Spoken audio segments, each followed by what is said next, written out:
ईश्वर की सच्ची सेवा। भारतवर्ष के असम में एक मंदिर था, खूब बड़ा मंदिर। उसमें हजारों यात्री भगवान के दर्शन करने आया करते थे। सहसा वहां के प्रधान पुजारी जी की मृत्यु हो गई। मंदिर के महंत जी दूसरे पुजारी का प्रबंध करने में जुट गए। उन्होंने ये घोषणा करा दी कि जो कल सवेरे पहले पहर में आकर यहाँ पूजा संबंधी जांच में सर्वोत्तम सिद्ध होगा, उसे ही यहाँ का प्रधान पुजारी बनाया जाएगा। मंदिर वास्तव में बहुत बड़ा था। वहाँ के पुजारी जी को बहुत अच्छी आमदनी हुआ करती थी। बहुत से ब्रह्मा देवता जी सवेरे पहुंचने के लिए अपने घर से निकल पड़े। मंदिर पहाड़ी पर था, एक ही रास्ता था और उस पर भी कांटे और कंकर थे। ब्रह्मा देवताओं जी की भीड़ चली जा रही थी मंदिर की ओर। किसी प्रकार कांटे और कंकरों से बचते हुए लोग वहां पर पहुंच गए। सब ब्रह्मा जी वहां पहुंच चुके थे। महंत जी ने सबको आदर पूर्वक बैठाया। सबको भगवान का प्रसाद मिला। सबसे अलग अलग कुछ प्रश्न और मंत्र पूछे गए। अंत में परीक्षा पूरी हो गई। जब दोपहर हो गई और सब लोग उठने लगे तो एक नौजवान ब्रह्मा देवता जी वहां पर आए। उनके कपड़े फटे हुए थे, वह पसीने से भीग गए थे और बहुत गरीब जान पड़ते थे। महंत जी ने उनसे पूछा, आप बहुत देर से आए हैं?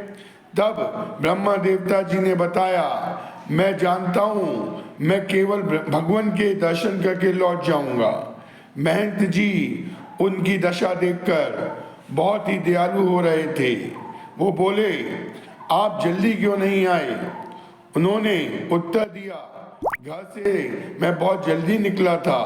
मंदिर के मार्ग में मैंने कांटे और पत्थर देखे। बहुत से यात्री उनसे कष्ट में जूझ रहे थे। मुझे उन पर दया आ गई और मैं सभी कांटे और कंकर पत्थर हटाने लग गया। महंत जी ने जब ये सुना तो वो हैरान रह गए। महंत जी ने पूछा, अच्छा आपको पूजा करना आता है? तो ब्रह्मा देवता जी बोले, भगवान को स्नान करा के चंदन फूल चढ़ाना, धूप दीप जलाना और भोग सामने रखकर पर्दा गिराकर श्रद्धा से शंख बजाना तो मैं अच्छी तरह से जानता हूँ। महंत जी ने पूछा, और मंत्रों के बारे में आपको पता है? तो वह उदास होकर बोले, भगवान से नहाने खाने को कहने के लिए मंत्र भी होते हैं, यह तो मैं जानता नहीं था। सब पंडित हंसने लग गए कि ये मूर्ख भी पुजारी बनने आया है। महंत जी ने एक क्षण सोचा और कहा, पुजारी तो आप बन चुके हो, अब केवल मंत्र सीख लीजिएगा, मैं वो सिखा दूंगा आपको। मुझसे भगवान ने कल रात स्वप्न में कहा था कि मुझे एक मनुष्य चाहिए, सच्चा मनुष्य। दूसरे पंडितों ने पूछा, क्या हम आपको मनुष्य नहीं दिखते? वे सभी ब्रह्मा जी महंत पर नाराज हो रहे थे।